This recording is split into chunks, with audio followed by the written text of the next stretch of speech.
But this is something where the new scans have come in and shown just how intense the pressure and the physics of the Titanic going down was, because this double hull, they can see the exact point that it has been ripped into, literally like a piece of wet cardboard. And it kind of just blows my mind, the physics and the force and the pressure involved in that, to rip a double steel hull, just wax it off. So if you didn't know, Titanic had a double steel hull. You can tell your friends that next time you're out, like at the pub, and you can impress them. Obviously, there are so many individual stories about what went down for every single person that night on the Titanic. Everybody would have had a bit of a different experience through that disaster.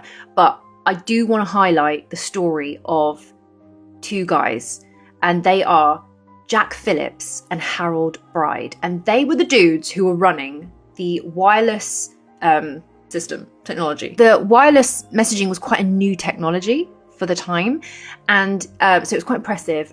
You could anybody on the ship could go to the wireless wiring room, and they could pay to send a message either across to New York or back to London, or basically anywhere. You could send a message out anywhere for about 2,000 miles. This was like insane technology. It blew people's little brains.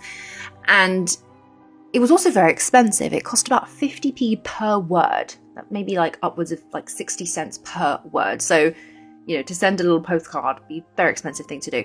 But it was very popular. Everybody was doing it. So these two guys were very, very busy every day on the Titanic. These guys worked really, really late into the night to try and send emergency messages. Once it had been established that they'd hit an iceberg and there was issues and there was serious problems going on, Jack and Harold stayed up as late as they physically could, trying to send emergency messages out to either nearby boats or basically anywhere. Now, the technology worked not quite the way like we do like a telephone or an email where you send it to a direct person, but you just sort of send it out into the ether. And anybody who had a reciprocal wiring system, they could pick it up.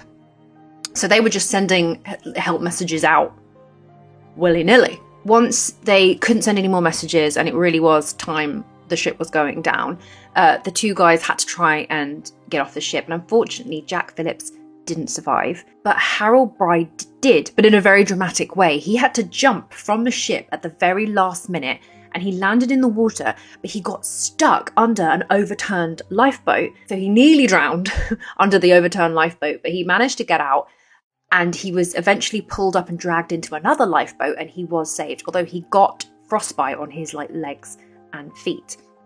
And then in the morning, he was rescued by the Carpathia that arrived.